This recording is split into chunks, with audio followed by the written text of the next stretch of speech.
Boa noite a todos. Muito obrigado, um agradecimento especial a New Roads, ao Elci especialmente.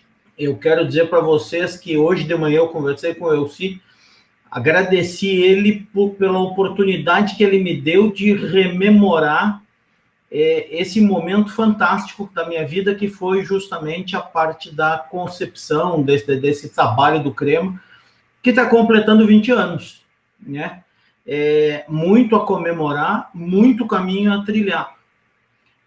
Agradeço especialmente a vocês que estão presentes.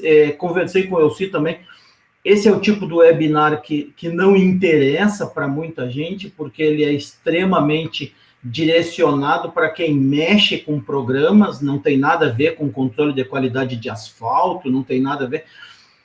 Mas a motivação disso é assim, pouca gente está disposta a contar como é que as coisas são feitas.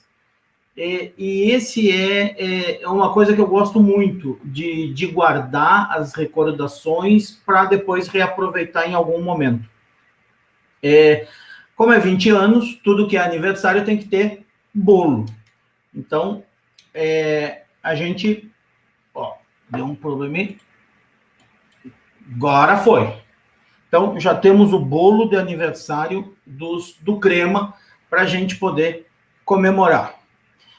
Nossa apresentação vai se dividir basicamente em 4 partes. A apresentação, a minha apresentação, muito a comemorar, vamos ver alguma questão do que se comemora, lições aprendidas e não aprendidas, né?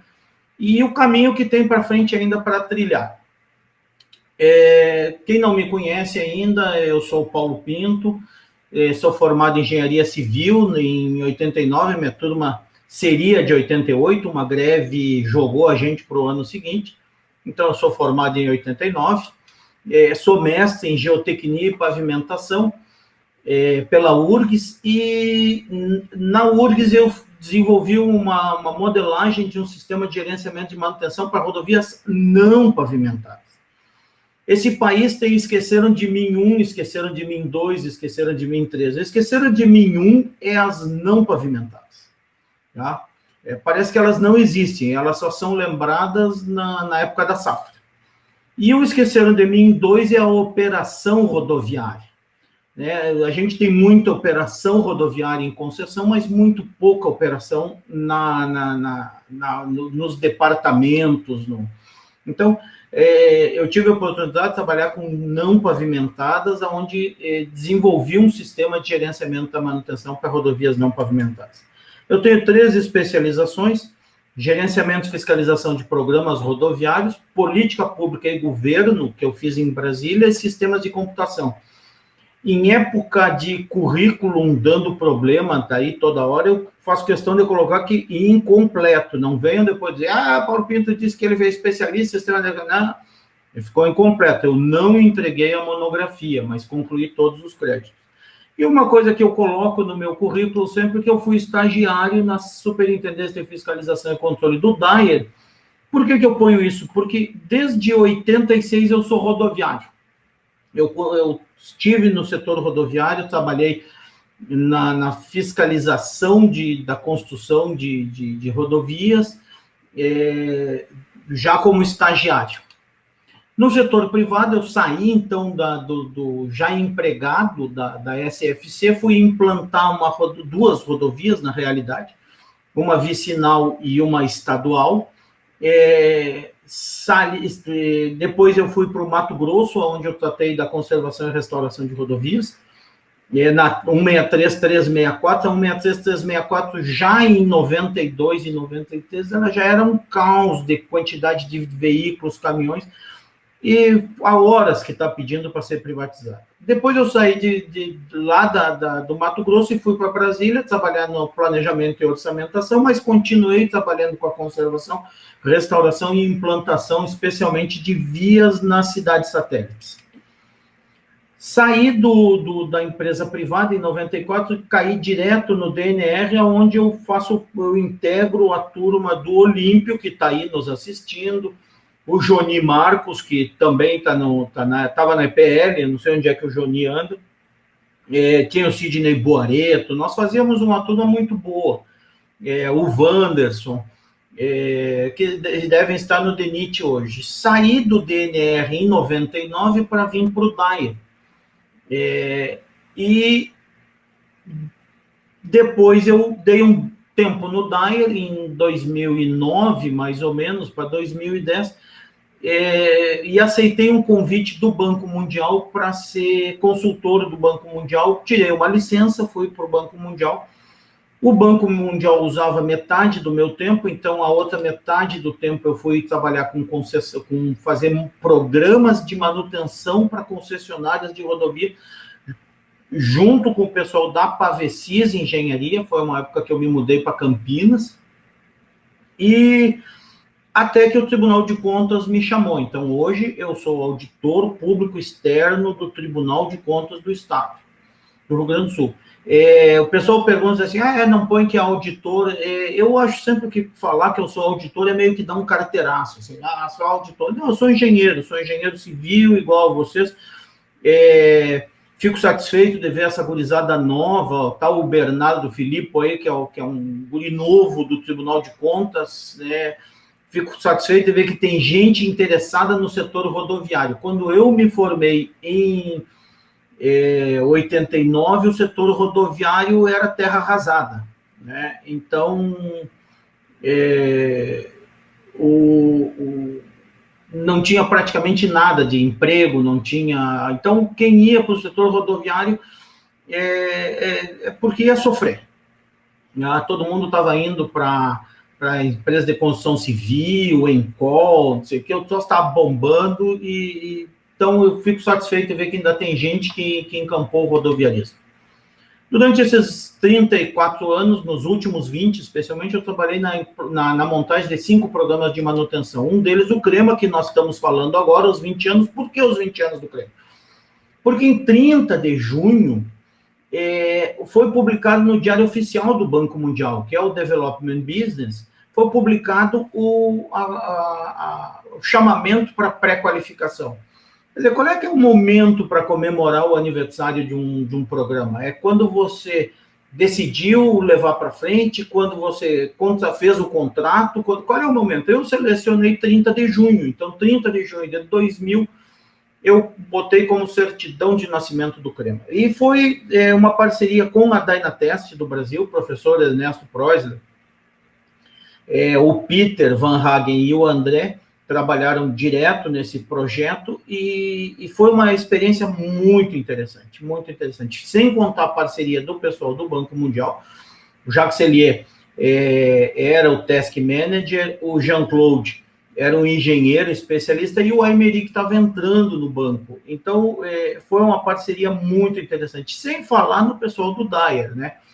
Tem o Ricardinho Von Millen, que era o cara que cuidava dos empenhos, da parte de controle de qualidade, tinha o Somacal, tem aí um pessoal maravilhoso do DAIR que também ajudou a levar isso para frente.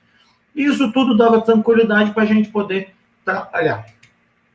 Aqui está o pessoal, em cima à esquerda, o pessoal numa primeira missão que nós fomos em agosto de 2000, logo em seguida a publicação da pré-qualificação. Na direita, nós já temos uma segunda missão, que foi em fevereiro de 2001, e ali embaixo nesse tempo eu ainda tinha algum cabelo, tá?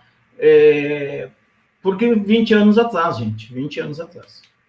E uma coisa que faz parte daquele orgulho que a gente carrega, que o nosso programa CREMA foi escolhido para constar na página do Banco Mundial, na caixinha de ferramenta das parcerias públicos-privadas, das concessões, como uma PPP conhecida, né? Depois disso, em 2004, estava já no 3º ano do CREMA, e nós precisávamos pensar o que fazer depois. Então, nessa época, nós modelamos, junto com a Pavecis, um novo programa CREMA, que acabou não saindo por falta de dinheiro, ficou engavetado. Aí, em 2007, já tinham terminado os CREMAs, precisava pensar um novo CREMA, e em 2009 nós montamos seria a modelagem de uma PPP. Cada vez que nós fomos de desse 2004, em 2007, eu aprendia um pouco mais em relação à modelagem de programas de manutenção. Isso, para mim, foi fantástico. Depois, só para lembrar vocês, em 2010 eu saí e fui para as concessionárias. Quando eu, em 2017, a PPE, que é de Santa Catarina, me convidou para integrar uma equipe, qual é que era o desafio da equipe? O governo de Santa Catarina e o BID pediram que a PPE modelasse um programa de manutenção que fosse sustentável. Por quê? Porque a maior parte dos programas de manutenção, eles eram interrompidos por falta de dinheiro, eram interrompidos na troca de governo. Então, eles queriam alguma coisa que fosse sustentável, ou seja, que conseguisse perenidade ao longo do tempo. E eu costumo dizer que esse aí, para mim, é a cereja do cupcake, tá? Porque foi uma oportunidade que eu tive a oportunidade de colocar todos esses conhecimentos junto com uma equipe fantástica que era da PPE. Foi onde a gente descobriu um monte de coisa, equívocos que vêm sendo praticados. Quem esteve no webinar anterior pôde ver especialmente a questão do worst first approach, do best first approach, da manutenção reativa, da manutenção proativa, da questão da uniformidade dos fluxos de caixa. Quer dizer, quem não viu esse webinar, vale a pena pedir na New Roads o link para poder ver no YouTube. Eu gostei, depois que vi, eu gostei muito. Quem não viu o webinar, ou que já viu, por favor, preste atenção, que eu estou num quarto de hotel, porque naquele dia faltou luz aqui em casa, então eu tive que mudar todo o escritório para o hotel que fica na frente aqui de casa. E então quem viu e que conhece diz assim: ô Paulo, o que era aqueles armários vazios atrás de ti? Era o quarto do hotel que eu fiquei instalado para poder transmitir o webinar. As origens do CREMA, muita gente não sabe as origens do CREMA. O que acontece? Um diagnóstico mostrou que a maioria dos acordos de empréstimo tinham os resultados comprometidos no atingimento das metas e indicadores de desempenho. 2 fatores principais: falta de recurso financeiro, falta do quadro pessoal. Ora, quem que pede empréstimo? Não é quem está nadando em dinheiro. Quem pede empréstimo é porque está precisando de dinheiro. Então, os empréstimos vinham para os estados que estavam em crise fiscal. Aí, o que acontecia? O estado não tinha dinheiro para contrapartida. E aí, como ele não consegue aportar a contrapartida, ele começa a retardar o atingimento das metas. Então, isso aí o que acontece? Os financiadores prorrogam o acordo de empréstimo, prorroga de novo o acordo de empréstimo, até que chega um momento que não dá mais para prorrogar, porque começou a ficar caro o empréstimo. Você já está pagando o juro do empréstimo e ainda não gastou o dinheiro. E o segundo aspecto é o quadro de pessoal técnico reduzido, que normalmente a gente encontra como force account, né? Que limita a atuação. E aí vem um problema que é assim, ó, o Estado, durante muito tempo, ele foi protagonista, seja na execução, seja no gerenciamento, ele era o protagonista. O problema é que agora ele não tem mais gente. Como ele não tem mais gente para ser protagonista, ele começa a impedir o andamento da coisa. Então, você quer contratar 4, 5 contratos, mas você só tem um fiscal. Então, o Estado começa a atrapalhar quem ele contratou para desenvolver. Tá? Então, esse é um diagnóstico claro que a gente vê em muitos lugares. E os acordos de empréstimos também tinham uma componente chamada conservação de rodovias, ou seja, o banco emprestava dinheiro para você fazer restaurações, mas a conservação você tinha que arrumar dinheiro. Ora, se não tinha dinheiro para as restaurações, que eram divididos os custos, vocês imaginam se ia ter dinheiro para conservação das rodovias. Só tem uma coisa que certamente vocês se equivocaram. Vocês pensam que eu estou falando do Brasil. Não. Eu estou falando da Argentina. Este é a publicação dos contratos baseados em desempenho do Liotô e da Silva, comemorando os 15 anos do Crema argentino, tá? A primeira publicação do Crema argentino é em 99 também, com o Liotô. O Liotô foi um técnico do Banco Mundial, esteve no DAE, no Rio Grande do Sul, esteve em Brasília também, que o pessoal conhecia o Liotô. Então, só para vocês verem que programa de manutenção é mais ou menos que nem adolescente. O problema é o mesmo, ele só muda de endereço, tá? O nosso não podia ser diferente, aí nós estamos falando do DAE. O acordo de empréstimo foi assinado em 97. Em 97 não teve nada. Em 98, no finzinho do governo, assinaram os contratos. Mas em 98 você já deveria estar com o segundo lote de contratos, para em 99 assinar o terceiro lote de contrato, mas em 99 você ainda estava com os primeiros lotes de contrato. Tinha toda uma carteira de dinheiro, de componentes a serem atingidas, que não foram, tá? E o acordo de empréstimo terminava em 2001, ou seja, faltavam 2 anos para o acordo de empréstimo expirar. Esse aqui era mais ou menos o desempenho do acordo de empréstimo, ou seja, faltando 2 anos para terminar o acordo de empréstimo, faltava gastar ainda 82% dos recursos do acordo de empréstimo. Felizmente, o banco deu mais 2 anos de prorrogação para a gente pensar alguma coisa diferente, e nesse pensar diferente nasceu o Crema. Qual Crema? Todos. O Crema argentino nasceu assim, o Crema gaúcho nasceu assim, e o Crema do DNR, na época, nasceu assim. O DNR não tinha conseguido gastar o dinheiro do acordo de empréstimo. Qual era a solução? Juntar manutenção com restauração, fazer a contratos únicos e contratar um lote único, porque era muito trabalhoso ficar fazendo licitação todos os anos. Tá? Outra base para o Crema, todos os Cremas, a experiência recente bem-sucedida com a concessão de rodovias.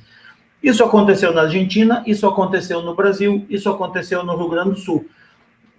Nós vínhamos de um programa de concessão, onde foi transferido à iniciativa privada responsabilidades como elaborar os projetos de execução das obras, eram responsáveis pelo seu próprio controle de qualidade e assumiam a manutenção das redes de rodovias. Aí a pergunta foi assim, poxa, mas se eles podem fazer isso nas concessões, eles não podem fazer isso com a rede de rodovias na mão do Estado? Podem. Então, vamos transferir? Começou a se pensar em montar o Crema. E a possibilidade de acelerar os desembolsos. Aqui tem uma malandragemzinha que é assim, ó. Quando o setor público, o dinheiro que vem para as rodovias vem de um bolso só e é um pacote só. É esse montantezinho que a gente tem aqui, tá aqui a nossa pilinha de dinheiro. Aí você faz assim, se você mandar dinheiro para o departamento, é menos dinheiro que vai para os empreiteiros, concorda? Se você mandar dinheiro para os empreiteiros, é menos dinheiro que vai para o setor público. Então, a malandragem é o seguinte, os empreiteiros, eles têm maior poder de barganha junto aos governos para conseguir mais dinheiro. Por que o empreiteiro vai lá no governo empenhar o capital político dele para conseguir dinheiro para botar no departamento, para pagar diária, passagem, para pagar custeio, folha de impressão? Não! Mas na medida em que você transfere esse dinheiro via contratos para o próprio empreiteiro, ele se torna um parceiro para buscar mais dinheiro. Então, essa é uma malandragem que faz parte do processo. Segunda coisa, no lugar, em vez de medir quantidade, preço unitário e vincular resultado às normas de especificação, focar na satisfação dos usuários e parâmetros de desempenho. Nós tivemos no Rio Grande do Sul um caso muito claro. A empresa, ela fazia as obras, mas ela não atingia, as pistas que ela restaurava ficavam, por exemplo, com trilha de roda. O que ela fazia? Ela mostrava que ela seguia a norma e especificação, que ela batia como a norma e especificação, ela usava a massa das normas e especificação, então o problema era do DAE. Tá? Na medida em que você transfere isso para parâmetro de desempenho, a norma e a especificação passa a ser um componente adicional, mas o que eu quero é o desempenho. Tá? Então, essa foi uma mudança que o CREMA trouxe e que é muito importante. Foi muito importante. Foi a primeira vez que se começou a falar em IRI, né, a medida de irregularidade longitudinal, o afundamento de trilha de roda, desnível pista, acostamento. Você terminava de fazer uma rodovia, como aconteceu dentro do programa do Banco Mundial, das obras do primeiro ano, nós terminamos de restaurar uma rodovia e tinha 15 centímetros de desnível entre a pista e o acostamento, ou seja, nós criamos uma armadilha. Por quê? O cara seguiu as normas e especificações. Cobrar do contratado compromisso com o controle de qualidade, permitindo reduzir a necessidade pessoal para o controle externo, simplificando vistorias e verificação da fiscalização. Gente, tem um ditado aqui no Rio Grande do Sul que diz que o diabo sabe por diabo, mas ele sabe muito mais por velho. Por quê? Na medida que o cara é mais velho, ele vive experiências que os mais novos não viveram. Então, o que acontece? Eu vivi isso e posso contar para vocês. Até mais ou menos 1970, tá? Nós morávamos em Alegrete, muito próximo da onde era o Dyer de Alegrete. O próprio departamento executava as obras, né? No início ele construía, mas depois ele foi ficando com as restaurações, com a conserva. E o Dyer, ele executava as obras. Então, imagine o Dyer executando a restauração, executando os recapeamentos. Tinha um laboratório do Dyer que realizava o controle de qualidade dessas obras. Aí o que aconteceu? O departamento, na medida em que veio a crise do petróleo, que enxugou o dinheiro do Estado, houve um enxugamento do próprio Estado, o departamento precisou terceirizar a execução. Na medida em que ele precisou terceirizar a execução, ele transferiu o empreiteiro realizar o controle de qualidade. Era pressuposto. Só que o departamento continuava com seus laboratórios, seus laboratoristas, continuava e realizava também, né, o controle de qualidade, com um detalhe. Toda vez que dava conflito entre o controle de qualidade do empreiteiro e dava conflito com o controle de qualidade do departamento, prevalecia o do departamento. O que o empreiteiro começou a fazer? Amarelou o ensaio dele. Eu cheguei a ver isso, que o cara chegava para o laboratorista e dizia assim, quanto é que eu tenho que colocar aqui? Aí o laboratorista do departamento dizia, deu 90. Então tá, então deu não. Para que ele vai questionar se o que vale é do departamento? A terceirização continuou, da execução continuou. O empreiteiro, já que não valia nada mesmo o controle de qualidade dele, diminuiu o controle de qualidade. Só que em 95 nós tivemos uma outra crise, houve enxugamento do Estado e o laboratório do departamento encolheu. Querida, encolheu o laboratório. E os controles começaram a ficar meio capenga, então o departamento se obrigou a terceirizar o controle de qualidade. Na briga entre os dois, prevalecia a consultoria terceirizada que fazia todos os ensaios. O que aconteceu? A terceirização continuou, os laboratórios praticamente se sumiram, o controle de qualidade do empreiteiro começou a ficar menor ainda, e aí veio o advento de um problema adicional. Qual foi? Nós começamos a ter, com a consultoria de qualidade, nós começamos a ter, com a consultoria de qualidade, nós começamos a ter excesso de faturamento. Você chegava a ter 50% do faturamento da empreiteira era o que se pagava para a consultoria. Media 6 milhões a empreiteira, a consultoria faturava 3. Então, se limitou a 5% o valor da terceirização. E aí, o controle murchou. A pergunta que fica é, quem controla a qualidade das obras?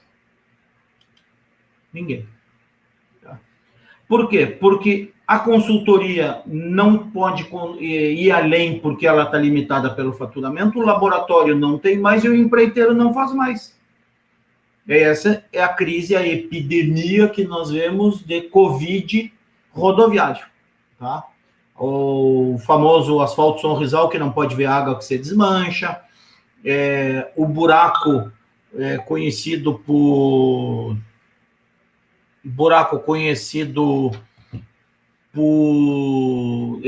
teu colega mandando feliz dia do amigo. Muito obrigado. Aquele buraco conhecido por Jason, né? Que ele sempre ressurge. Vai lá e tapa e ele ressurge. Tapa e ele ressurge. Então, gente, é isso que aconteceu com o controle de qualidade. Com a vinda das concessionárias, quer dizer, as concessionárias tiveram que assumir e ressurgiu essa área da engenharia rodoviária. Você tinha na CCR em São Paulo um laboratório maravilhoso, dos mais bem equipados, parâmetro para qualquer universidade, para pesquisa, o pessoal fazia pesquisa, Por quê? Porque eles voltaram a ter necessidade. Então, qual era a ideia do CREMA-SEMI? Foi transferir o contratado à elaboração do projeto executivo, comprometer o tesouro com os desembolsos para atingir resultado, promover o contrato por preço global para reduzir aditivos e prazos. Olha que interessante e reduzir o risco de insucesso nas obras de reabilitação. Ou seja, você terminou de fazer a obra dava um problema, o cara dizia, não, mas eu fiz conforme a norma e especificação. Gente, isso aqui é mais ou menos o CREMA o cronograma da implantação do CREMA aqui no Rio Grande do Sul. O cronograma do DENIT é pouca coisa diferente disso aqui, tá? Essas mesmas missões que havia em Washington, o DENIT também tinha essas missões, tá? Eu só destaquei aqui, isso foi uma das coisas que eu agradeci o Elci, porque deu a oportunidade de rever uma série de coisas que eu já tinha esquecido na memória, e eu gosto de ter essas coisas na memória. Então, em 99, em outubro de 99, quando nós nos demos conta, olha, outubro de 99, nós estava desde 97, 98, em outubro de 99, nós ainda estávamos na contratação dos primeiros programas de obras do BIRT. Ficou claro que não ia ter condições desse programa de obras ir para frente. Então, vamos mudar para CREMA. O DENIT já estava nesse processo de CREMA. Vale notar que em julho de 99, quando eu saí do DNR, já se estava falando de CREMA, então esse intervalo de julho a outubro, são 3, 4 meses aí, que foi quando a coisa estava andando. O banco concordou, topou. Nós depois fizemos uma primeira missão, uma segunda missão. Botei aqui em cima para vocês verem, porque eu quando falo toda hora do tempo que você precisa para amadurecer e contratar um programa, você tem aqui, ó, desde o início até a assinatura dos contratos, você tem 2 anos. Quando eu digo para as pessoas, gente, você precisa ter 2 anos para desenvolver um programa de manutenção, as pessoas dizem, o que é isso? É 6 meses para fazer projeto. Mas o que é isso? Para fazer projeto, talvez. Vocês vão ver que foi isso mais ou menos que aconteceu. Mas para colocar um programa na rua é completamente diferente. Essa segunda linha, ela mostra o trabalho da Dynatest. Então, aqui foi decidido contratar a Dynatest, o banco deu a não objeção, deu a não objeção em dezembro ainda, somente em abril a Dynatest começou. E olha a loucura. Se você olhar já na primeira missão, nós já tínhamos uma base de projetos que foram apresentados pelos fiscais. Nós já tínhamos as irregularidades, o LVC, nós já tínhamos o levantamento de visual contínuo, da levantamento de defeitos da rodovia. Já tínhamos uma ideia do que seria, mas nós ainda não sabíamos como que seria. Tá? Então, foi discutido com os fiscais do DAE, foi refeito. Nós, quando estávamos com ele praticamente pronto, foi submetido ao HDM, os 7 lotes, para garantir que as intervenções eram exatamente aquelas que dariam retorno satisfatório, conclusão dos projetos e apresentação. Olha, veja bem, os projetos foram concluídos em fevereiro, mais ou menos, em março, e a apresentação final. Por quê? Porque tinha toda aquela parte de como é que apresenta esses projetos para a licitação. Agora, olhem o detalhe. Nós aqui ainda estamos trabalhando, mas a pré-qualificação aqui, ó, abril, maio, junho, 3 meses. Por quê? Porque quando você bota pré-qualificação, você já tem que ter os lotes, você já tem que ter mais ou menos o tamanho financeiro dos lotes para exigir, para colocar as exigências financeiras. Então, às vezes eu fico pensando como é que a gente não enlouqueceu com tudo isso, né? Porque as coisas todas estavam andando e o programa andando, tinha metas, tinha para cumprir, você tentando montar o quebra-cabeça com a carroça chacoalhando, tá?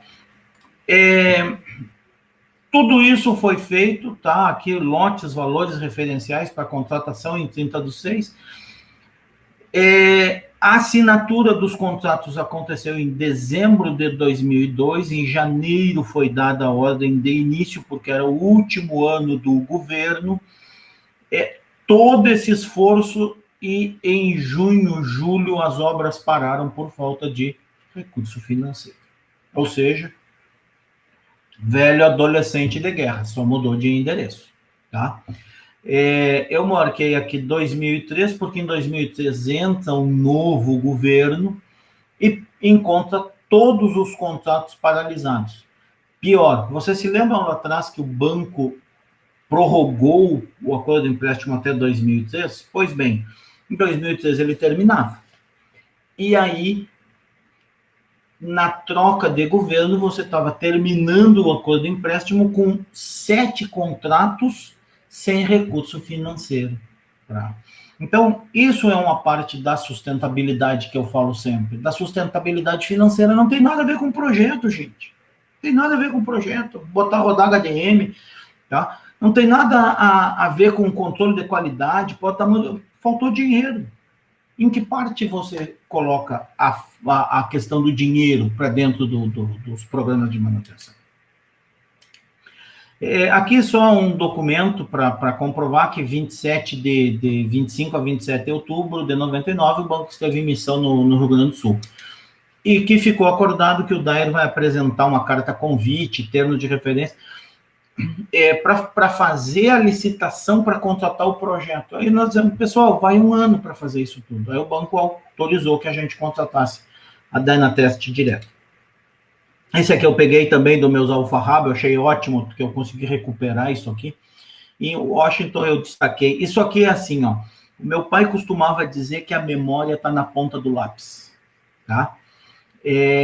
Na medida em que você anota as coisas, o Elci chama isso dos guardanapos de papel. Na medida em que você anota isso, você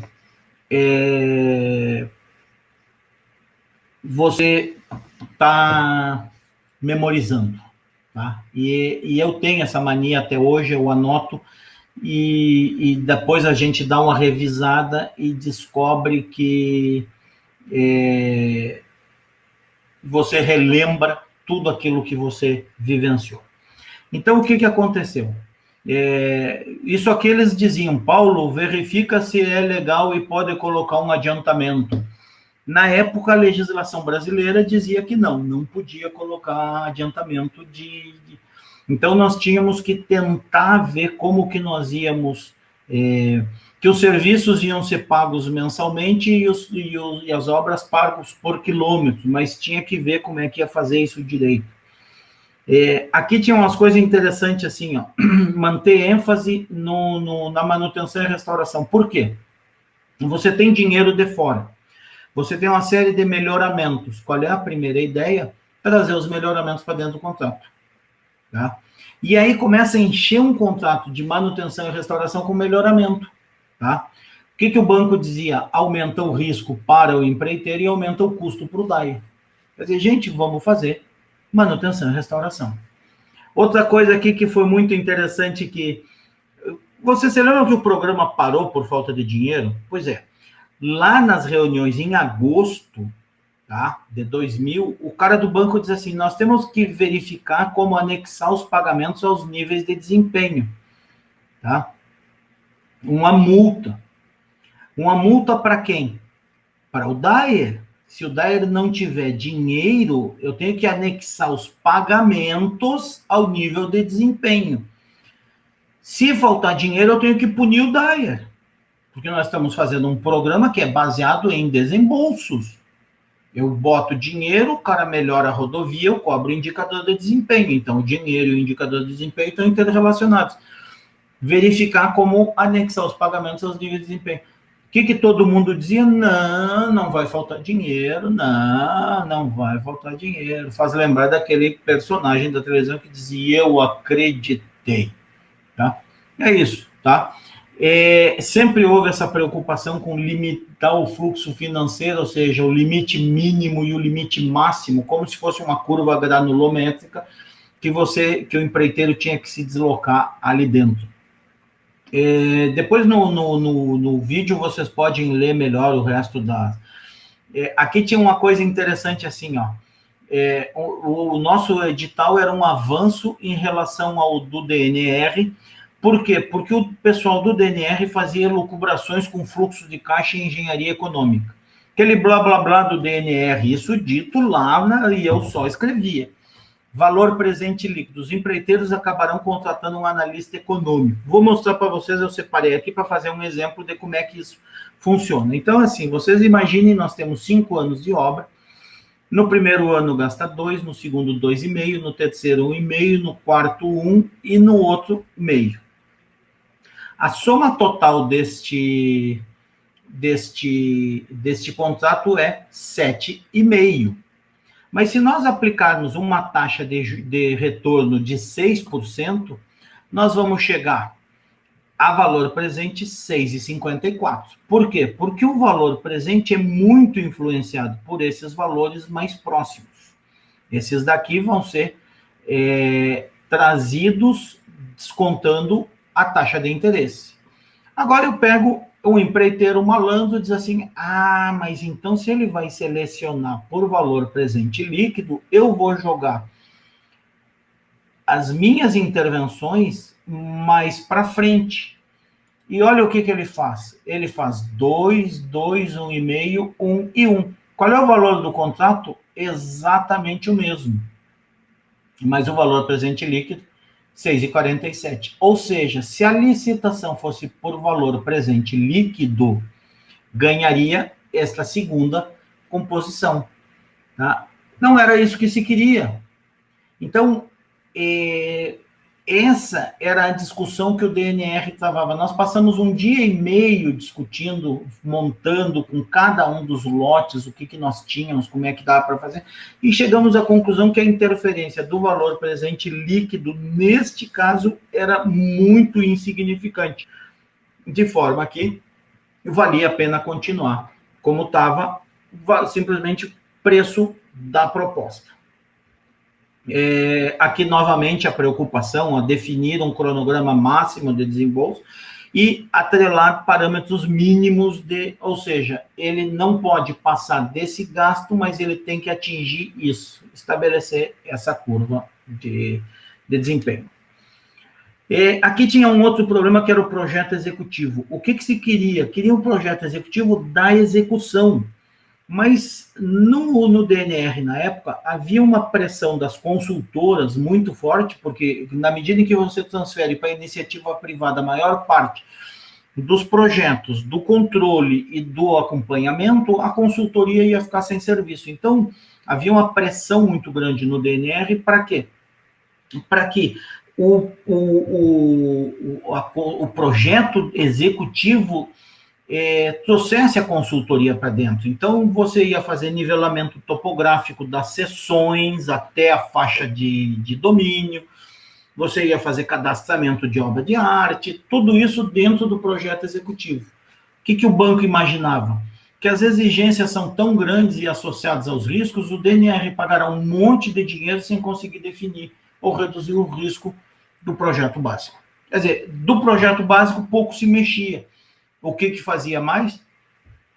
Era perfumaria, para a consultoria. O projeto executivo deve ser o detalhamento do projeto básico elaborado pelo Preussler. Tinha um francês que de vez em quando ele participava, que ele chamava o Preussler. E aí eu aproveitei e botei o Preussler. Tá? Percebam que lá em 2000, o projeto executivo deve ser o detalhamento do projeto básico. Em 2000, nós já definimos uma coisa que em 2010 sairia uma súmula do Tribunal de Contas da União sobre isso. Que não pode o projeto executivo que desfigura o projeto básico. Ou seja, o projeto básico é um mero detalhamento, o projeto executivo é um mero detalhamento do projeto básico. Quem esteve no outro webinar pode voltar lá para ver as 3 funções que eu falei de quando a gente evolui os estudos, ou seja, aumentar o nível de detalhamento, confirmar as premissas do estudo anterior e transferir a corresponsabilidade pelo autor do estudo. Tá? Recuperação do passivo da manutenção, isso aqui era outra casa de louco.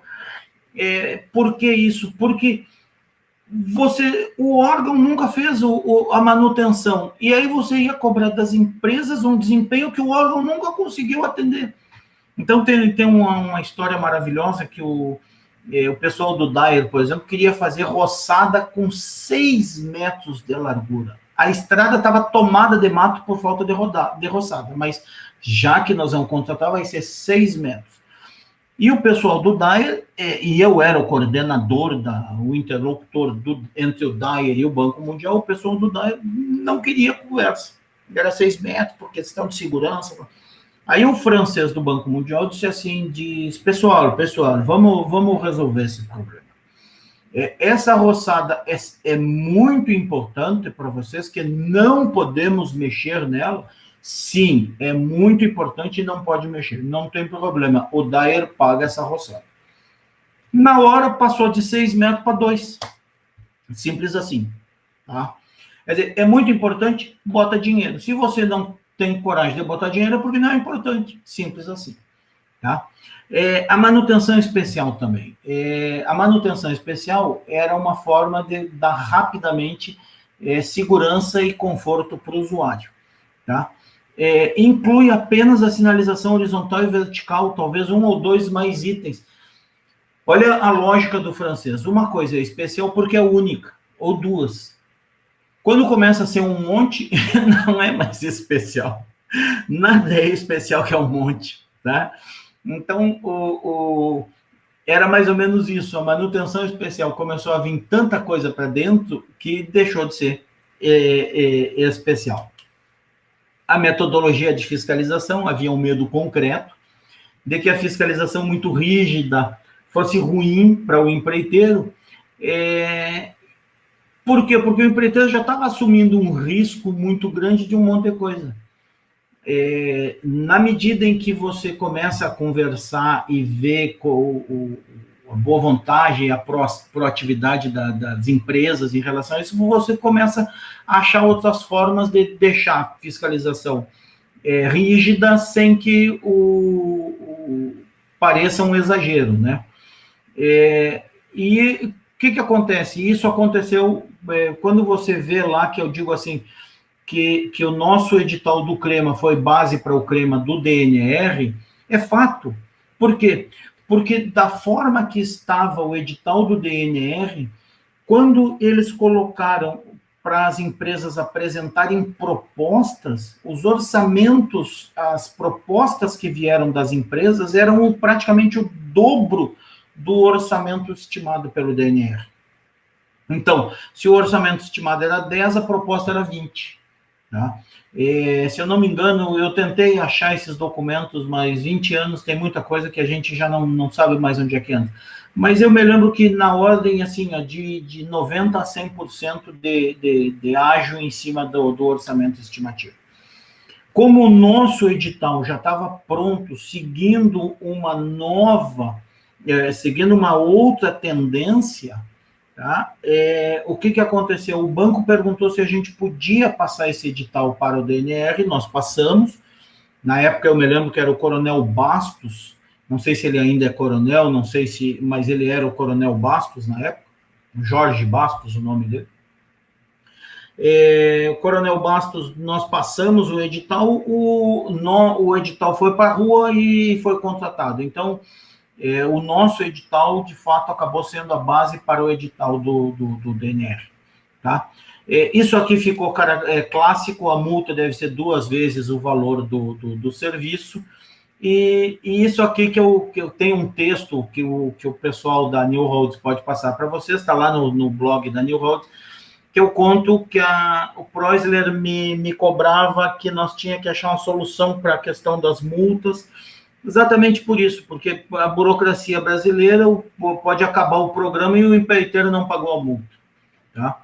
E nós achamos uma fórmula muito interessante, que é a tal da notificação, retenção e período de correção, que vigora 20 anos depois, continua valendo.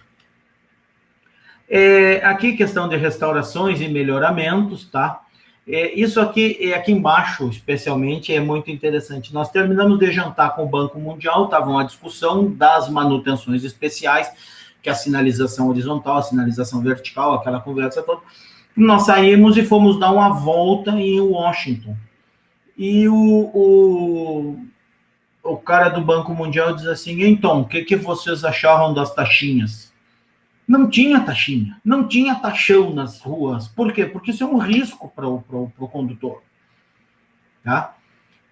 E nos nossos orçamentos, todo o orçamento vinha cheio de taxinha e taxão. O que ele disse? Absurdo, muito caro. Não tem isso nos Estados Unidos e Europa. Sinalização boa resolve o problema de visibilidade. Talvez nas curvas, aí estudar o caso. Tá? Limites serão definidos pelo HDM, então aqui outra coisa, é um custo desnecessário, exigência demasiada, por quê? Porque não vai ficar igual às freeways americanas. Quer dizer, você pensar numa freeway americana e imaginar que a ERS 149, que liga quase nada a coisa nenhuma, vai ser uma freeway americana, é o fim da picada. Tá? Então, um IRI na ordem de 3,5, seria mais ou menos razoável.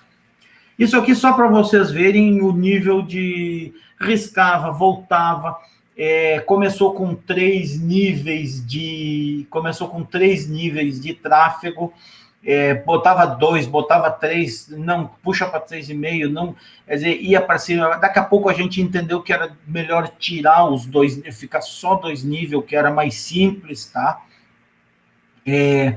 Se ia incluir na massa alguma coisa. Então, aqui outro também, os riscos, isso aqui tudo eu escaneava, voltava de lá, eu escaneava, guardava, porque servia de referência para quando eu não estava nem com o banco, nem com o Preussler, nem com o Somacal, nem com...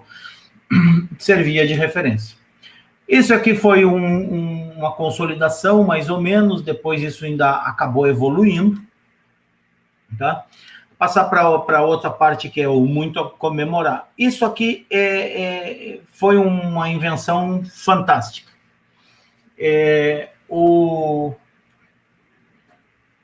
O diagrama espaço-tempo, que você colocava aqui a evolução das intervenções e aqui no tempo. No final, nós substituímos esse espaço-tempo por financeiro aqui, na linha da esquerda. Tá?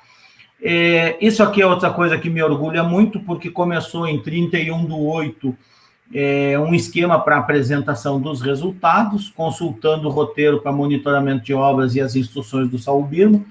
Virou isso. Apresentei para o Somacal, para o Preussler, eles gostaram muito, evoluíram, virou isso que até hoje anda circulando por aí. Isso é motivo de orgulho. Isso aqui também, para dizer para todo mundo, deixar claro que não tinha compromisso nenhum a tradução, que o que vale é o documento em inglês, até hoje eu vejo que continua circulando por aí.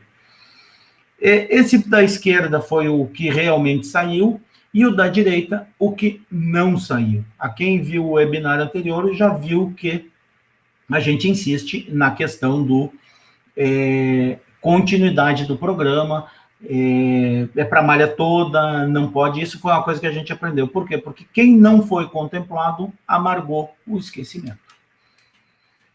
Aqui, algumas das fotografias do Crema da época, tinha rodovia boa, recém-restaurada, mas tinha rodovia que estava ruim, descascada, desgastada, trilha de roda, era o que a casa tinha para oferecer. Meu pai costumava dizer isso: novas soluções trazem consigo seus novos problemas, ou seja, o desafio da unificação. Você tinha que fazer um projeto de engenharia, projeto de manutenção. Como é que é projeto de manutenção? Como é que é isso? Você tinha projeto de restauração, tá? Mas nós ainda tinha que fazer o projeto da conservação, da revitalização e recuperação, e mais a restauração e reabilitação. Quer dizer, nós conseguimos a forma que a Dynatest conseguiu trazer, foi muito interessante, também evoluiu muito pouca coisa. Transferir maior responsabilidade. Isso aqui era pressuposto. Tá, como é que faz? E se ele não fizer? Quem obriga? Como obriga? Né?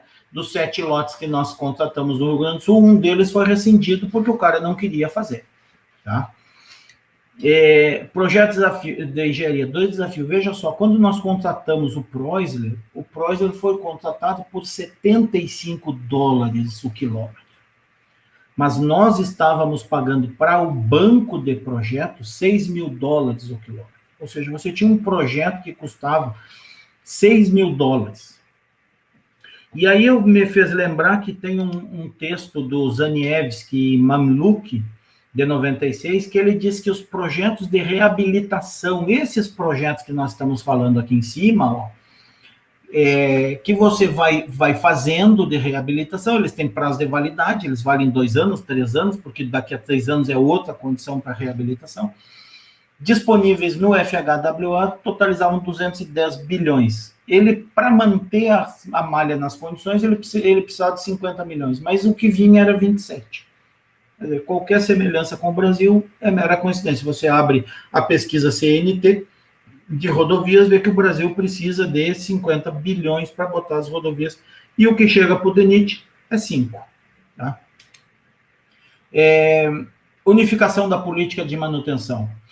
Isso aqui era outro desafio que se conseguiu atingir, está aí, 20 anos depois.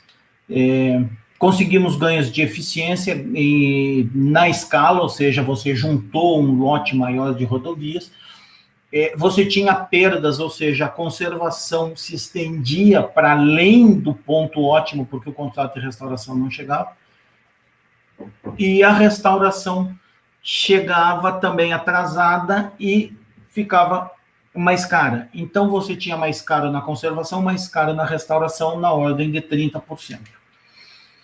No ciclo de vida, nós conseguimos reduzir isso aí também, que é o que nós temos em torno de 20%. Então, no frigir dos ovos, você tinha uma economia razoável. Tá? Mas essa não era toda a economicidade que você queria. Hoje, nós sabemos que você consegue em torno de 30% de economia em cima do Crema, segundo novas modelagens. Aqui, para mostrar o comparativo de preço apenas, tá? A aplicação custou em torno de 11,93% abaixo do orçamento que nós tínhamos levado. Que para nós foi uma baita vitória, porque em cima do nível de risco, nós estimávamos que as propostas viriam com 30% de ágio. Quando ela veio com praticamente 12% de deságio, para nós contabilizamos com a economia de 40%. Esse aqui é um outro estudo do Eric Lancelotti, mostrando que os contratos do DENIT atingiram, em média, 18% de economia em relação às contratação convencional. Tivemos ganhos de eficácia e efetividade. O que era isso? O cara que fazia a fresagem, ele jogava o resíduo da fresagem na sarjeta, e aí vinha o cara da conserva e jogava a limpeza da sarjeta para dentro do acostamento. Tá? Então, na medida em que um faz a mesma coisa, outra coisa, o cara acabava de ter trocado uma placa, vinha o cara do caminhão espargidor e testava o bico no pé da placa que tinha acabado de ser pintada. Tá? Tipo de coisa que eu vi muito acontecer e que continua acontecendo.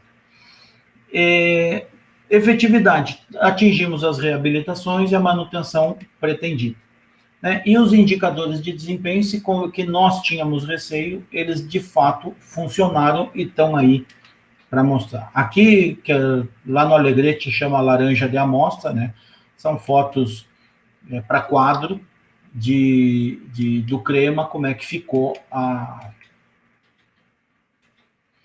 maior participação do setor privado. Temos a comemorar, as empresas instalaram, e onde é que estavam os maiores conflitos do público com o privado? Na irregularidade dos desembolsos, ou seja, você não pagava a empresa, mas cobrava dela o desempenho. Quando ela não tinha o desempenho por falta de recurso financeiro, você aplicava uma notificação ou uma multa nela, tá? E às vezes até estava paralisada por falta de recursos, você ia lá e cobrava dele que ele não tampou o buraco. Então, nós tivemos que criar um protocolo de tratamento, que era o quê? O fiscal aplicava a notificação conforme tinha, e a direção anexava a falta de recurso para dizer que estava removendo aquela notificação e assumindo a responsabilidade. Foi o que a gente fez com o Tribunal de Contas, né? Estava nas contas, foi para as contas dos gestores, mas havia uma razão suficiente para não aplicar as notificações. Outra maravilha, ressuscitamos coisas que estavam esquecidas.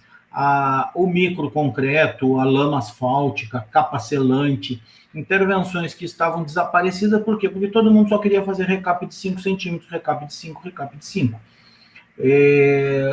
As lamas asfálticas, tá aqui, ó, uma lama asfáltica pintada depois em cima. Tratamento superficial, a velha carretinha do tratamento superficial, o autopropelida, né, o espargidor autopropelido, aqui, um tratamento superficial. Trouxemos a reciclagem do revestimento, com a incorporação do revestimento e a base, batia e, em vez de botar uma capa, botava um tratamento superficial em cima. Tá aqui a recicladora funcionando, ficou uma maravilha também. Aqui ela de novo. Lições aprendidas. Já falamos isso no outro vídeo, a manutenção, que essa dificuldade de definir que a manutenção não para de crescer, por quê? Porque ela cada vez vai incorporando mais, ao ponto que nós chegamos à definição praticamente americana de restauração, de manutenção, ou seja, manutenção, a manutenção que o que vem até aqui, né, até esse limite, responde por 80% do valor dos contratos que nós estudamos. A reabilitação, mesmo nos cremas, isso aqui, quem quiser ver, está no outro webinar, tá? Responde por 20% do valor dos contratos. Quando a intervenção funcional generalizada e as localizadas de reabilitação. O que a gente se deu conta no estudo de Santa Catarina? Aqui era conservação, aqui era conserva leve, aqui é conserva média, aqui é conserva pesada, então, ao invés de chamar esse troço de manutenção, vamos chamar de conservação. Até para destacar que, num contrato de preservação de pavimento, 80% do contrato é conservação. É conservação rotineira periódica, conservação leve, conservação média, conservação pesada. Daí veio o termo conservação proativa. Manutenção deve ser, já falamos isso da outra vez, destacar a questão do permanente e contínua, ou seja, tempo todo e em todo patrimônio. Quer dizer, patrimônio abandonado é um patrimônio abandonado. Aqui vem um troço interessante. No início começou a manutenção para ser tudo, o creme era para ser preço global. Preço global, preço global. Mas na metade do caminho nós víamos fazer um projeto que era referencial, ou seja, ele é só referencial, com base em indicador de desempenho. Aí, na medida que a coisa foi andando, nós nos demos conta que tinha que separar. E aí nós separamos. A manutenção ia ser mesada, era preço global, uma mesada especial, uma mesada rotineira, mas era preço global. Só que com preço unitário junto. Tá? Porque a reabilitação e revitalização pagavam R$1 por quilômetro. Essa confusão permanece até hoje. tá?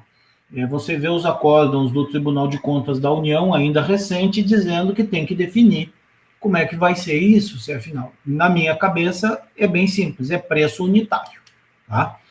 E aí veio um troço interessante. Com o problema do DNR lá atrás, nós tivemos que dizer para o empreiteiro que o projeto era básico, ou seja, ele pode tomar esse projeto como referência e nós assumimos a responsabilidade que as intervenções são necessárias e suficientes. É pouco? Bom, ele reduziu os orçamentos contratados pelo DNR à metade. Tá? Então, às vezes, quando você monta um programa de manutenção, você não se dá conta que o que é um risco para empreiteiro se transforma em custo para você. Se você conseguir resolver esse risco, você paga mais barato. Mas você precisa de tempo para resolver essas coisas. A importância do fluxo financeiro regular, aqui é um outro aspecto. Da outra vez nós falamos no outro webinar nós falamos dos elevados picos aqui, mas o que veio agora do aprendizado? Que o empreiteiro ele perde todo o interesse no 5º ano. Nós estávamos desmontando o Crema e um empreiteiro ia aplicar uma multa nele porque tinha buraco. Ele perguntou e disse assim, quantas vezes tu pretende me reaplicar essa multa? Eu disse, vai aplicar uma vez por mês. Eu disse, então nós temos 6 meses, 6 meses. Pode me dar 6 de uma vez porque eu estou indo embora. Ou seja, ele não tinha intenção nenhuma de voltar para trabalhar. Tá? Daí a necessidade de você baixar esses picos aqui para fazer o interesse dele se manter até o final. Tá? Esse é um outro aspecto que passa às vezes despercebido nos cremas. Você tem um faturamento muito grande no início e no final ele vai embora. E você não consegue trazer ele de volta. Tá? Isso não é um problema só nosso, existe um estudo na Inglaterra que mostra exatamente isso com as concessões. Os 2 últimos anos das concessões, os ingleses têm uma dificuldade enorme de fazer os caras trabalhar. Tá? Isso é clássico já. Então, essa é uma das formas. Quem paga pelos atrasos do contratante, que nós falamos lá atrás, tá? Alguém tem que pagar, você tem que criar uma penalização para o contratante quando ele atrasa os pagamentos. Por quê? Ou você não pode cobrar indicador de desempenho. Num dos últimos lotes ainda do nosso Crema, nós criamos em vez de ser o espaço-tempo, nós criamos o financeiro, a evolução dos indicadores em função justamente dos desembolsos. Então, se o desembolso chegou aqui, eu posso cobrar até aqui. Se o desembolso chegou aqui, eu posso cobrar mais. A proposta alternativa, isso aqui para mim é uma das grandes sacadas. Você dá para o empreiteiro a oportunidade de ele te apresentar uma solução diferente daquela apresentada no básico. Só que aqui tem uma armadilha. Qual é a armadilha? Para ele ter a proposta alternativa dele avaliada, a proposta básica dele deve ser o menor preço. Então, voltando ali na comparativa de preços, nós estamos aqui, a empresa, o orçamento base era 17 milhões, 28, 18. Para ela ter a proposta alternativa básica ser a menor, ela baixou bem a proposta básica. Para ela ter uma alternativa que era menor ainda. O problema é o seguinte, e se eu não aceitar a alternativa dele? Ele fica obrigado a executar a básica. Então, essa proposta alternativa, ela virou um problema, porque ninguém queria apresentar a alternativa com medo deste efeito colateral que nós temos aqui. Tá? A alternativa que se vê para isso, ele vai apresentar a proposta alternativa em fase de execução do contrato. Tá? Aí, nas mesmas condições, a proposta alternativa tem que ser mais barata que a básica. Aqui da outra vez, o meu amigo Jabor, Marcos Jabor, perguntou sobre, eu acho que foi ele que perguntou sobre engenharia de valor no que nós estávamos propondo. Tudo a ver com engenharia de valor, e eu fiz questão de botar esse slide. Por quê? A ideia inicial sempre é você baixar o valor e aumentar a qualidade, seja em termos de durabilidade, conforto ou desempenho. O que a gente vê na prática? O empreiteiro ele te faz uma proposta de aumentar o valor do contrato e perder qualidade. Muito comum, muito comum. Ou ele te propõe aumentar o valor do contrato, mas ele não mexe na qualidade. Simplesmente aumentar o valor do contrato. Ele tirou. Já viu, eu estava no DNR uma vez e o cara teve a cara de pau de pedir um aditivo de 20% e lá no meio do processo ele transformava 5 centímetros de CBUQ em 4. Quer dizer, mais ou menos isso aqui. Ou manter o valor e perder a qualidade. Tá? Isso aqui o Crema resolveu. A partir de então, você só pode ter aditivos se você baixar o valor e melhorar a qualidade, ou você baixar o valor e manter a qualidade, ou você conseguir manter o valor e aumentar a qualidade, ou até aceito aumentar o valor um pouco, desde que você aumente muito mais a qualidade. Isso é engenharia de valor puro. De novo, vou insistir, o dinheiro do aditivo vem todo do mesmo lugar. Na medida em que você tira o dinheiro do nosso baúzinho aqui para dar aditivo para o empreiteiro, você está tirando dinheiro de alguém que está fora desse processo. Tá? Aditivo é aquele tipo de coisa que tinha que ser concedido somente pelo presidente da República depois de passar pelo STF. Tá? E com o aval do Alcolumbre e do Rodrigo Maia. Quando tu conseguir juntar os 4 numa mesa e eles terem a mesa, porque, gente, é dinheiro que sai do sistema para um contrato, tá? Que às vezes nem sempre traz qualidade para o que se pretende. Largura de faixa, isso aqui foi uma lição aprendida também. Todos os projetos foram feitos em cima de uma chamada faixa de referência de 3,5 metros de largura. Quando começou os contratos, a Pavia veio perguntar e dizer assim, a Pavia trouxe uma área excedente que eram as super larguras e as interseções. Não estava nas faixas de referência de 3,5. Tá? Já estava tudo conflituoso, não vai fazer não sei o que, não vão pagar, não, vai ter que pagar, não vai pagar, então não vai pagar, tá. Você passa nas estradas que foram restauradas pela Pavia e ela tinha 3,5 metros de fora a fora, não tinha super largura. Tá? Depois nós tivemos que remediar. Então, a faixa de referência ela é de referência para a quantificação. Na hora de execução, paga-se a largura da faixa. Por isso que eu digo que você tem que fazer ajustes ao preço unitário durante a execução.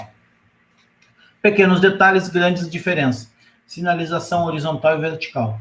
Quando nós fizemos o Crema, todas as pistas foram feitas com 10 centímetros de faixa de horizontal. Só que a norma determinava 15 e 20. Então, nós trabalhávamos numa faixa de 100 metros quadrados por quilômetro, quando hoje a gente sabe, é uma lição aprendida, tem que trabalhar na faixa de 160 metros quadrados por quilômetro por ano. Tá?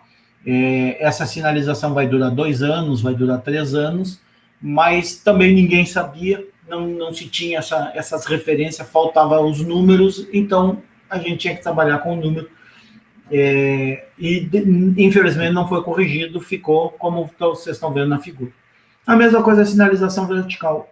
Havia uma notória falta de placa. Quando você passava na estrada, você anotava o número de placas que tinham.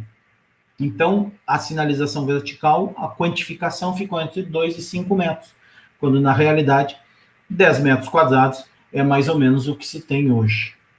Lições não aprendidas. Isso aqui é o acórdão do Tribunal de Contas de 83/2020. Deixa eu só ver a hora. Tá. Estou terminando. Que mostra aqui o que precisa para a malha. Então, eu peguei aqui 2 anos de contrato de restauração, 2 anos para conserva, 5 anos para crema, transformei isso em valor, levei para lá. Ou seja, nós precisamos de mais ou menos 13 bi para recuperar essa malha. Nem a pau, Juvenal, que vai ter 13 bi. Nem a pau. O mais que vai conseguir é 5. Qual é a lição? não aprendida que você parte do orçamento para chegar às intervenções, e não das intervenções para chegar ao orçamento. Não vai conseguir nunca 13 bi. Tá? Hoje eu ainda brincava com o Elci, me dá 5 bi, eu faço miséria, 5 bi por ano, e eu faço miséria. Tá? Outra lição não aprendida, todo o esforço do CREMA foi para unificar a restauração e manutenção. Aí veio o CREMinha, que é a recuperação funcional, menos a manutenção, depois veio o CREMA primeira e segunda etapa, depois veio somente restauração. Quer dizer, às vezes a ideia que eu tenho é que, de certa forma, nós caminhamos para trás. Tá? Muito a trilhar. A unificação efetiva da política de manutenção, ou seja, voltar os contratos de restauração e manutenção sobre um único contrato, incluir e começar a incorporar a operação rodoviária, que é o grande esquecido de mim nessa brincadeira toda. Remuneração contínua, uniforme, regular, sustentável, a mesada, contratos voltassem a mesada, empreitada por preço unitário com um ajuste periódico, ou seja, cada 6 meses você para ver o que foi feito, o que não foi feito, inclui a superlargura, inclui a interseção que ficou de fora, inclui a placa mais, preço unitário como manda o TCU. Ganhos de eficiência, manutenção baseada em abordagem reativa e World's First Approach. Quem não esteve no webinar anterior, por favor, volte lá e veja, tá? Não são ganhos de eficiência e economicidade. Então, a adoção imediata de uma abordagem proativa, Best First Approach. Esse é o caminho que nós temos. Trabalhar direto em cima de sistema de gerenciamento de pavimento ou da manutenção, ou quem não tem, nos catálogos de solução. Maior participação do setor privado, transferir muito caminho a trilhar, transferir os projetos executivos por parceiro privado, transferir o controle de qualidade por parceiro privado, transferir a estimativa inicial da medição ao parceiro privado, para ele se responsabilizar com os quantitativos. Gente, toda hora eu ouço o cara dizer assim, mas aí ele vai enganar. Se ele enganar o setor público, ele sofre um voto de desconfiança. O nome disso é improbidade administrativa. Ele fica impedido de licitar. Eu posso transferir para ele me entregar isso, posso fazer os meus controles e toda vez que der diferença, nós vamos a campo. Tá? Então, eu não vejo problema nenhum desse tipo de coisa. Onde foram parar o foco no usuário e a concessão sem pedágio, que era uma expectativa dos CREMAs. Mingou, sumiu. Para resolver esses problemas que nós estamos tratando, o Elci me propôs e eu consegui montar um curso, colocando toda essa experiência para dentro, tá? Na montagem de programas e modelagem de construção de programas sustentáveis de manutenção para a rede viária, que nós dividimos em 2 módulos, um módulo básico, onde você vai até o projeto, e um módulo avançado, que é basicamente a montagem do termo de referência e até o projeto para a execução do empreendimento, ou seja, aquilo que você vai botar na rua junto com o termo de referência. Né? Vocês vejam que muito do que nós conversamos hoje sobre a montagem do CREMA é termo de referência. Pouquíssimo, praticamente não falamos de projeto. E eu vejo que a maioria das pessoas pensa programa como projeto. Fiz os projetos, eu tenho o programa. Não, você tem talvez 1/3 do programa tendo os projetos. Você tem toda a parte de análise, que é sistema de gerência, e você tem toda a parte de conversa com quem executa, que é o termo de referência. Quando juntar isso tudo, você faz um contrato. Tá? O contrato vai ser o ponto de equilíbrio daquilo que você tentou trazer para os documentos e daquilo que o empreiteiro entendeu que é. Tá, gente? That's all, folks. Muito obrigado. Transferir o controle. Vamos lá. A primeira pergunta é: de todos esses programas que conhecemos aqui no Brasil, professor, CREMA, CREMinha, Pato, qual que melhor se aproxima do ideal, ao seu ver? Olha, o bom é todos. Tá? Eu fiz Eu sou fã do pato. No tempo que eu fazia conserva no Mato Grosso, a gente fazia pato. Mas o pato é conserva, tá? O que a gente em Santa Catarina conseguiu modelar um programa muito parecido com o sistema americano hoje de manutenção, que ele que até quem fez a pergunta eu recomendo ver o webinar anterior, tá? Você começar pelas intervenções menores com a rede em melhores condições. Por quê? Porque cada vez que você joga 1 milhão para restaurar uma rodovia ruim, 1 quilômetro de uma rodovia ruim, significa que você está abandonando 10 quilômetros de uma rodovia boa. Então, e no ano que vem, essas rodovias boas vão estar em pior condição, precisando de 200 mil. E aí você pega mais 1 milhão. Então, o programa, o ideal, ele está para ser montado ainda, tá? Não, esse programa existe na PPE, existe, que é a conservação proativa, que ele trabalha em cima, ele é quase um creminha, tá? Mas ele é um creminha com intervenções funcionais apenas nas rodovias que suportam intervenção funcional. Qual foi o problema do creminha? Você fazer intervenção funcional onde você tinha deficiência estrutural. Quem que tinha que verificar isso? O empreiteiro. Na hora de fazer o projeto executivo, o empreiteiro ele tinha que acusar, ou seja, denunciar para o órgão, dizer, olha, aqui eu não posso fazer uma intervenção funcional. Por quê? Porque a minha deflexão está dando muito alta. Então, se você mandar eu fazer a intervenção, eu vou colocar, mas a responsabilidade é tua. Agora, se eu tiver que decidir, eu não faço. Então, é o creminha, tá? Com o pato, e nós vamos incluir as intervenções de crema, as intervenções robustas de reabilitação na disponibilidade do recurso financeiro. Conforme eu falei no webinar anterior, o Zanitsky já estudou isso e descobriu que, na medida em que você impede a rede de degradar, começa a ter excedentes orçamentários para você recuperar a rede em pior condição.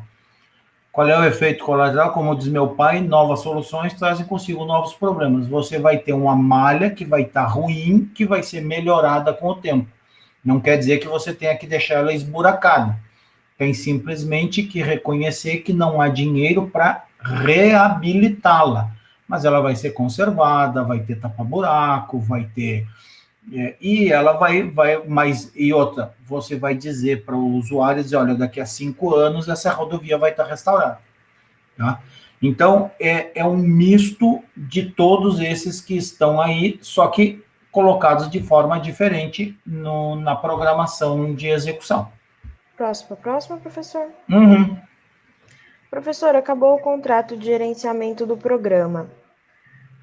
Como o senhor enxerga o programa sem o gerenciamento e quais as suas perspectivas? O gerenciamento, veja só, se você contratou o gerenciamento, é porque já está evidente que não tem pessoal para fazer esse gerenciamento. O gerenciamento é o outro tipo de programa que tem que estar previsto na programação de aquisições plurianual, ou seja, na medida em que está terminando o gerenciamento, tem que estar vindo um outro gerenciamento e está vindo um outro gerenciamento. É um ciclo, tá? Hoje os departamentos não tem mais gente para tocar esse tipo de coisa. Tá? Para mim, o fiscal é um objeto cada vez mais raro. Você ter alguém que seja estatutário, técnico, concursado para assinar uma medição. E eu vejo o cara que é estatutário, concursado, técnico, fazendo coisa que podia muito bem ser entregue para a iniciativa privada, porque não precisa da chancela do servidor público. Então, você usa o funcionário público para fazer coisa que o privado podia fazer, e aí você quer contratar o privado para fazer coisa que só o público pode fazer, como autorizar a despesa, tá? Então, na minha maneira de ver, se encerrou o gerenciamento, tem que começar a pensar no novo gerenciamento, se é necessário, tá? Também se é necessário, porque eu já vi contratar gerenciadora para ficar paparicando o diretor. O diretor quer fazer quadrinho, o diretor quer fazer gráficozinho, quer fazer PowerPoint, ele contrata um cara peso de ouro, 25 mil, 30 mil, para fazer PowerPoint que podia ser feito por um estagiário da comunicação. O senhor acha que nossos países vizinhos, Argentina, Uruguai, etc., desenvolveram versões melhores do Crema? Sim. A Argentina chega a dar gosto você andar nas estradas argentinas, no Uruguai. Tá? Dá gosto, assim, é uma conserva simples, é uma conserva módica, mas é uma conserva efetiva. Completamente diferente da nossa, que é cara e que está cheia de buraco. Tá? Não necessariamente os cremas eles desenvolveram, eles já tinham os modelos dele, a Argentina também, a Argentina migrou para um sistema parecido com o americano.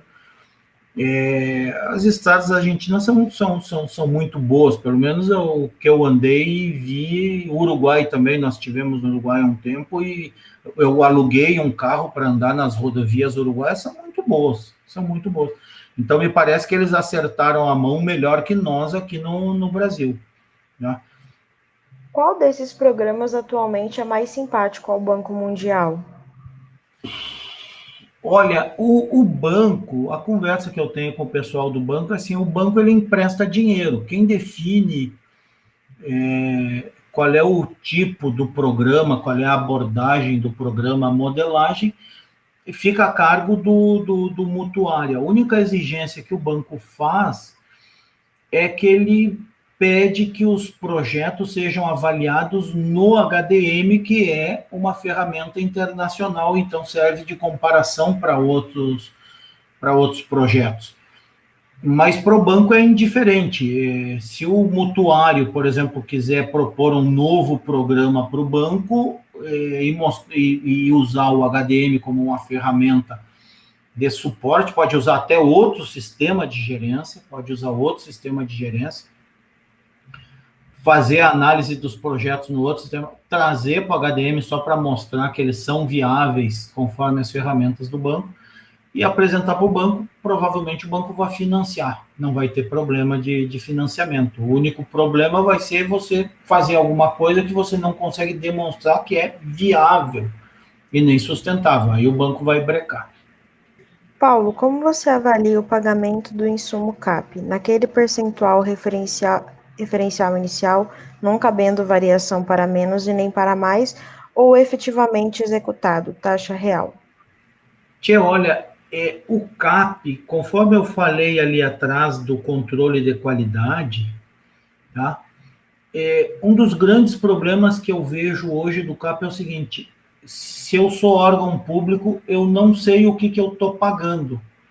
Por quê? Porque eu estou pagando uma taxa para o empreiteiro que nem ele sabe que está aplicando.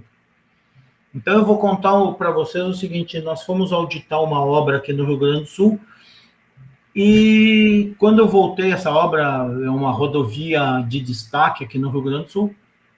Quando eu voltei, o presidente do Tribunal de Contas me perguntou, dizia: aí, Paulo, o que tu achaste? Eu digo: presidente, se a taxa de CAP for 6 centavos, a taxa de asfalto for 6%, e eu estiver pagando 6%, e o empreiteiro estiver usando 5%, o que o senhor diz? Está me roubando. Eu digo: e se a taxa de projeto for 6% e o empreiteiro estiver aplicando 7%? Aí ele olhou para mim e disse assim: ele está perdendo dinheiro. Eu digo: essa foi a situação que nós encontramos. Tá? Quer dizer, o empreiteiro jogando dinheiro pelo ladrão. Se eu estou pagando esse CAP pela quantidade que ele está aplicando, eu estou botando dinheiro fora. Então, para mim, a discussão está deslocada. A primeira discussão que eu preciso estabelecer agora é o seguinte: quanto efetivamente de CAP tu estás utilizando? Depois que eu souber efetivamente as quantidades de CAP que tu estás aplicando, agora nós vamos discutir valor. Porque nós temos empreiteiro que está reclamando do preço do CAP, mas ele está botando 5%, mas ele está recebendo por 6%. Então, ele está ganhando dinheiro. Tá? Então, essa discussão, para mim, está deslocada. Depois que eu souber quanto efetivamente está sendo aplicado de CAP, agora nós vamos começar a falar de preço. Porque até então, nós estamos discutindo um preço de um produto que você sequer sabe se está aplicando ou não. Tá? Então, eu tenho visto essa discussão no TCU com os empreiteiros, tenho acompanhado as instituições normativas do DENIT sobre o assunto, mas me parece que está deslocada essa conversa, porque está todo mundo partindo do pressuposto que o empreiteiro sabe quanto é que está aplicando, e não sabe. Ele não sabe quanto é que está aplicando. Nem ele, nem ninguém. Tá. Qual o principal ponto positivo e o principal ponto negativo do CREMA? Olha, o principal ponto positivo do CREMA, para mim, são 3 pontos positivos do CREMA. O primeiro dele, ele transferiu maior responsabilidade para o empreiteiro, sem sombra de dúvida. Tá? O empreiteiro parou com essa conversinha de atingir 95, 97. Eu teve uma conversa com o empreiteiro que ele diz assim, ô doutor, se der 97 e aparecer trilha, eu tenho que refazer. Vai tomar uma multa. E se der 95 e não der nada? É desempenho. Tá? Aí ele ficou me olhando e disse, mas aí vai simplificar a conversa. Eu digo, vai simplificar a conversa. Tá? Então, a primeira coisa é transferir maior responsabilidade para o empreiteiro. Os empreiteiros que tiveram no nosso CREMA, foi muito bom. Todos eles, até hoje eu converso com eles. Nós temos rodovias que foram restauradas há 15 anos atrás e estão lá, estão inteiras. Tá? Prova que o desempenho funciona. A segunda coisa foi, de fato, a unificação dos contratos. Você ter economias de 30%, assim, de arrancada, é muito dinheiro. Tá? E a terceira grande vantagem que eu vejo no CREMA foi essa possibilidade de rediscutir novas intervenções, tá? Que estavam esquecidas pelos departamentos, microconcreto, lama, tratamento superficial. Puxa, isso aí, tinha gente que dizia assim, achei que nunca mais ia ver isso na vida. As 3 grandes desvantagens que eu vi do CREMA. A primeira delas é porque você atrela os desempenhos a um fluxo financeiro e os governos não estão acostumados a pagar em dia, tá? Quer dizer, essa conversa que eu contei para vocês de ocasião, não, vamos botar uma penalização para o Estado para atrasar pagamento. Não, é um garantido, não precisa. Pois é, atrasou. Então, foi a grande decepção para todo mundo, você tem que comprometer o orçamento. A segunda desvantagem que eu vejo é aquelas desembolsos iniciais. Aquilo ali é uma loucura. Aquilo ali só interessa mesmo para o Banco Mundial porque você gasta muito dinheiro rapidamente. É tudo que o banco quer, que você se comprometa rapidamente com o dinheiro emprestado. Tá? E a terceira desvantagem que eu vejo, que foi também atrelada ao fluxo financeiro, é essa questão de você lá no final, no fim do programa, o cara vai embora e te abandona. Então, essas 3 desvantagens, basicamente, você resolve com um fluxo financeiro uniforme. Professor, a gente ainda tem algumas perguntas, mas excedemos o tempo. Isso. Eu estava preocupado aqui olhando. Digo, ó, já passei da hora. Perdemos o tempo. Então, a gente vai ter que encerrar. O senhor tem mais alguma consideração final para deixar aqui para os colegas? Eu agradeço os que sobreviveram até agora, agradeço muito essa oportunidade de permitir eu contar um pouco dessa história, que graças a Deus vai ficar gravada, tá? Da construção. Uma pena que a gente só tinha 1 hora, porque tem histórias maravilhosas por trás disso. Tem 2 artigos que eu escrevi sobre isso, um está na New Roads e o outro mais antigo, lá de 2001, se eu não me engano, que eu conto também um pouco dessas montagens todas, desses pensamentos. Mas agradeço a todos que ficaram até agora, um abraço aos conhecidos todos, tá? E fico à disposição para todos que precisarem de qualquer coisa. É isso, gente. Muito obrigada. Boa noite a todos. Obrigada, professor. Boa noite e bom descanso.